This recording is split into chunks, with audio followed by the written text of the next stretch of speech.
Welcome, Santa Clarita. This is your essential weekly connection to the most important news stories affecting our valley.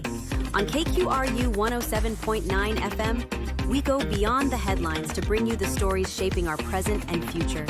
Get ready to be informed, inspired, and entertained. This is Santa Clarita Weekly. And now, here's your host, Sage Rafferty. Welcome back for another edition of Santa Clarita Weekly. I'm Sage Rafferty, and you can listen to the show on the radio at KQRU 107.9 FM on Thursday afternoons at 5:30 and on Saturday mornings at 9 o'clock. And we're also on YouTube and Instagram. You can find us online at santaclaritastar.com. Today, Senator Suzette Valladares is playing a game of Twister, trying to both condemn the recent ICE raids as going too far while also criticizing sanctuary laws. And President Trump has signed his big, beautiful bill into law, and Congressman George Whitesides was in Congress to oppose it. Also, Santa Clarita City Council member Jason Gibbs has announced that he will be challenging Whitesides in 2026. And finally, in Major League Baseball, the Dodgers lost to the Houston Astros. So a series of recent ICE raids across Southern California has sparked fear and fierce debate, reaching from local neighborhoods all the way to the state capitol. Republicans say Senator Suzette Valladares, who represents Santa Clarita Valley, has joined the conversation about ICE raids in Los Angeles County, and her response has been a mixture of criticism of sanctuary laws, which have prohibited local law enforcement from participating or cooperating with federal immigration enforcement, while also urging the White House to scale back its immigration enforcement operations in Southern California. The ICE operations, which intensified in June across Southern California, have sparked protests, led to numerous arrests, and instilled a deep-seated fear within immigrant communities. The enforcement actions have also drawn sharp condemnation from Democratic leaders and immigrant rights advocates across the state. In response, the California Senate on July 3rd debated a resolution to condemn the raids. However, the debate exposed a stark partisan divide, with a handful of Republicans in Sacramento, including Valladares, arguing that the resolution was incomplete without acknowledging the role of state laws in the current situation. So Valladares argues that California's sanctuary laws are to blame for preventing targeted enforcement and thus necessitating broader federal action. You know, this is frustrating because people in our communities are hurting. And people want us, this body, to have honest conversations about what is going on. It hurts me to see people frustrated and upset and in fear. But lying about why we're here does nothing to fix it. These amendments are a critical component of why we are here and why we need to stand up. We had a bipartisan group yesterday in the Problem Solvers Caucus, Republicans and Democrats, come together because we are sick of the partisanship. The immigrant community, the undocumented immigrant community, we're sick of what's going on. We need to put partisanship aside and get it done. And when we don't have honest conversations, more people will get hurt. This policy context is Senator important. Gonzalez, you're recognized. Needs to speak to the amendments as well. That point is also well taken, Senator. I was just finishing that. These amendments tell the honest story and give us directive on what we should be doing on real solutions. I respectfully ask for an aye vote. Senator Gonzalez, coming back to you. I asked to lay the amendments on the table. Conversely, supporters of these laws contend that they are essential for public safety and economic stability as they build the community trust needed for immigrants to report crimes and participate in the workforce without fear. So Valladares and her Republican colleagues argue that California's own sanctuary state laws are to blame, claiming they prevent local police from cooperating with federal agents to target violent criminals, leading to these large-scale community raids. And on X, formerly known as Twitter, she wrote, quote, Biden's open borders and California's sanctuary city laws directly led to the situation we are in, end quote. But in a move that has turned heads, Valladares has also led an effort to push back against the White House. She and other California Republicans sent a letter to President Trump on June 30th, urging him to focus only on violent criminals and avoid sweeping workplace raids. The letter warned that the fear from these raids is disrupting the state's workforce and economy. The move prompted a response from U.S. Senator Alex Padilla, who praised state Republicans for being bold enough to stand up to Donald Trump, end quote. But Valladares quickly fired back, clarifying her position. She responded, quote, "That's not what the letter says. Bad policies like California's sanctuary laws have harmed our communities," end quote. She added her support for the president's efforts to challenge sanctuary city rules in court. And it's a complex position. Criticizing the outcome of the federal raids while blaming state law for their necessity, Senator Valladares is walking a fine line, attempting to appease her Republican base while also not alienating Latino communities in her district. Next, let's talk about what Democrats are calling Trump's big ugly bill. So over the holiday weekend, while most of us were with our families, President Trump signed into law a piece of legislation that will fundamentally reshape our economy and our community for years to come. And it's been given a flashy name, the One Big Beautiful Bill Act. But when you look past the branding and get into the details of its 870 pages, a much more troubling picture emerges. This isn't just another bill, it's a massive multi-trillion-dollar transfer of wealth, and it was pushed through Congress on a razor-thin party line vote. So Hakeem Jeffries, who is the House Minority Leader, he gave a speech that was 8 hours and 44 minutes long, breaking the record for the longest speech on the floor of the House of Representatives.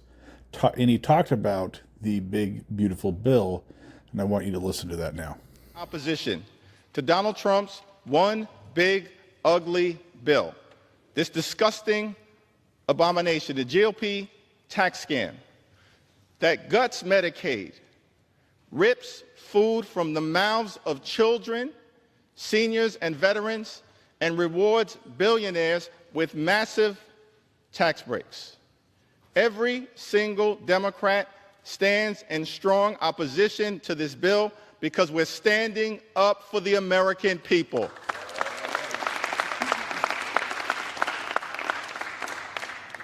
Mr. Speaker, I've heard a lot from my Republican colleagues who've expressed pride in this accomplishment. I asked the question, if Republicans were so proud of this one big ugly bill, why did debate begin at 3:28 a.m. in the morning?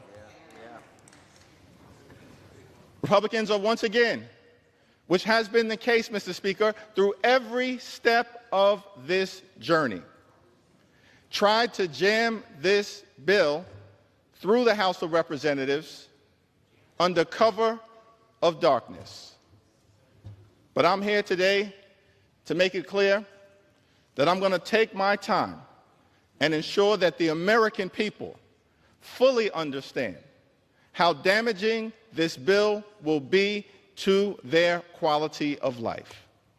Now, Republicans and Donald Trump promised that costs would go down on day one. Costs haven't gone down under Donald Trump and House Republicans here in the United States of America. In fact, costs have gone up. We believe that America is too expensive, that the cost of living is too high, that that's a priority that should be worked on in a bipartisan way.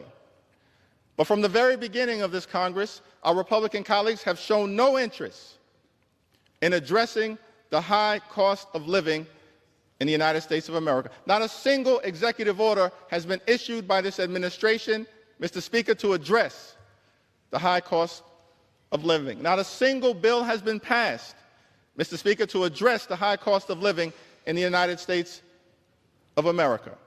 And this bill, this one big ugly bill, this reckless Republican budget, this disgusting abomination, is not about improving the quality of life of the American people. It will hurt everyday Americans in several different ways. This bill represents the largest cut to health care in American history. It's an all-out assault on the health care of the American people, an assault on Medicaid, an assault on Medicare, an assault on the Children's Health Insurance Program, an assault on the Affordable Care Act,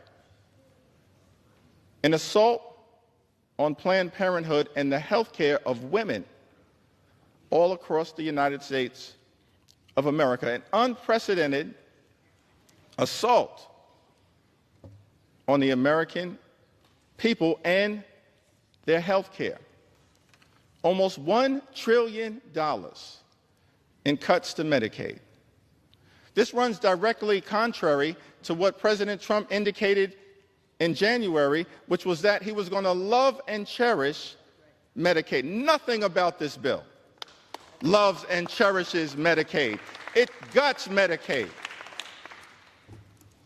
It guts Medicaid in a way that's going to hurt children, hurt families, hurt seniors, hurt people with disabilities, hurt women, hurt everyday Americans. Hospitals will close, including all throughout rural America, Mr. Speaker. Nursing homes will shut down. By some estimates, 1 in 4 nursing homes will close as a result of this one big, ugly bill. And community-based health clinics, which are the lifelines in neighborhood after neighborhood all across this country, in urban America, in rural America, in suburban America, in small-town America, in the heartland of America, will not be able to operate. And as a result of the lack of health care that will result directly from this one big ugly bill, people in America will die. Unnecessary deaths. That is outrageous. It's disgusting. That is not what we should be doing here in the United States House of Representatives. Not what we should be doing.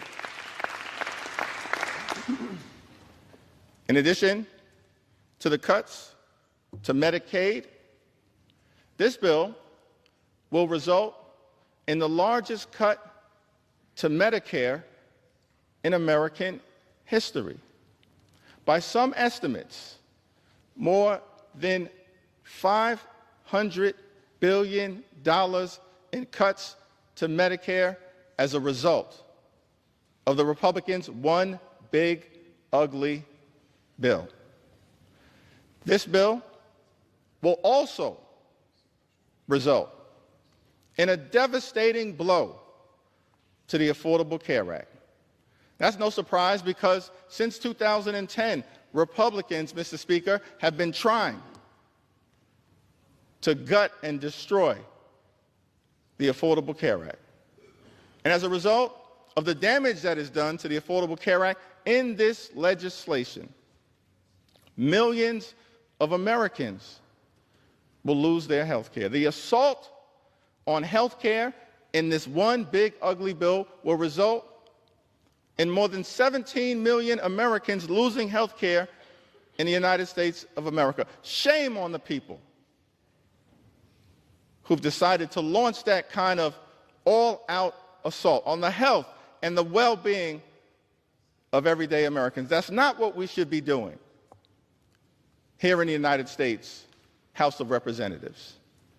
And because of the drastic cuts that are made to health care in this one big ugly bill, people with private insurance all across America are going to experience increases in their premiums, their co-pays, and their deductibles. Millions of Americans in every corner of this country, an all-out assault on health care. That's a very different vision, Mr. Speaker, that Republicans have, working hard to take health care away from the American people than our vision, because we believe, as Democrats, that in the United States of America, health care should not simply be a privilege. Health care is a right that should be available to every single person in the United States of America.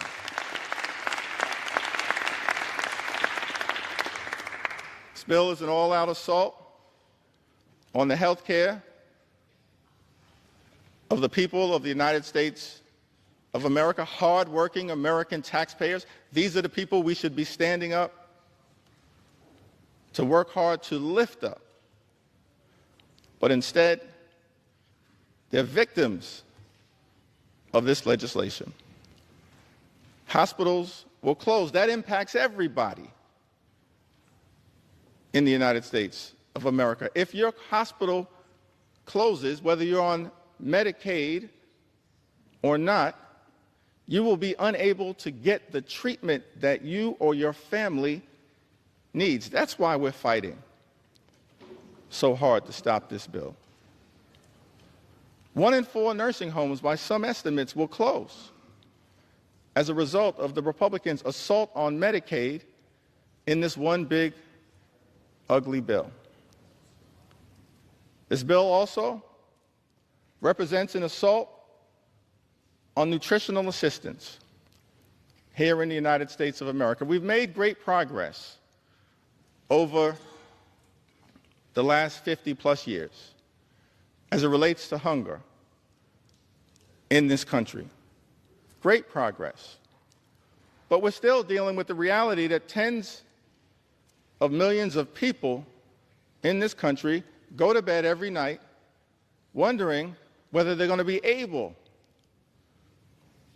to get a nutritious meal the next day. Tens of millions of people in this country, millions of children. And instead of trying to address that issue, Mr. Speaker, the one big ugly bill will rip nutritional benefits away from millions of Americans, including children, rip food from the mouths of hungry children and hungry veterans and hungry seniors. That is unacceptable. That's one of the reasons why we stand in strong opposition, Mr. Speaker, to this one big, ugly bill. Republicans promised to address the high cost of living in the United States of America. We believe that the cost of living is too high. Housing costs are too high. Grocery costs are too high. Utility costs are too high. Insurance costs are too high. Child care costs are too high. America is too expensive. After the Senate passed the bill, it went back to the House, where Speaker Mike Johnson worked late into the early hours of the morning trying to get the bill passed in the House. After the Senate passed the bill, it went back to the House, where Speaker Mike Johnson worked late into the early hours of the morning trying to get the bill to pass the House. And Congressman George Whitesides, a Democrat who represents Santa Clarita Valley, gave an update in the late hours of July 2nd. Hi everybody, it's Congressman George Whitesides here coming at you from the Capitol. It's 12:30 at night here in Washington, D.C. The majority leadership of the House has kept the current vote on a procedural motion open for now over 3 hours as they try to twist arms to get their big ugly bill through the House, a bill that is morally reprehensible, that takes health care away from 17 million Americans, weakens hospitals across the country, raises energy prices, and increases the national debt by an expected amount of over $4 trillion, potentially maybe $5. The reason why they're having so much trouble is because this is a bad bill.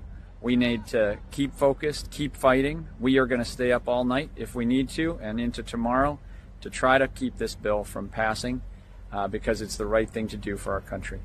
thanks for the support, everybody, and we look forward to giving you updates over the course of the next day. Bye-bye. The bill is built on a simple formula: massive tax cuts paid for by deep cuts to the social safety net. And let's start with the price tag. The nonpartisan Congressional Budget Office projects this bill will add more than $3.3 trillion to the national debt over the next 10 years. Proponents call this fiscal sanity, but they're using an accounting method that Senator Patty Murray, a 33-year veteran of the Senate Budget Committee, called, quote, magic math, end quote. And they pretend the 2017 tax cuts were already permanent to hide the true costs. And she thinks it's a gimmick, plain and simple. So who pays for these tax cuts? You do. Not necessarily in your tax bill, but in the services and stability we all rely on. So the bill rips more than $1 trillion Medicaid and the Children's Health Insurance Program. And here in California, our Medi-Cal program is on the chopping block. So the state leaders are warning that there are more than 2 million Californians who could lose. State leaders are warning that there are more than 2 million Californians. So who pays for these tax cuts? You do. Not necessarily in your tax bill, but in the services and stability we all rely on. The bill rips more than $1 trillion from Medicaid and the Children's Health Insurance Program.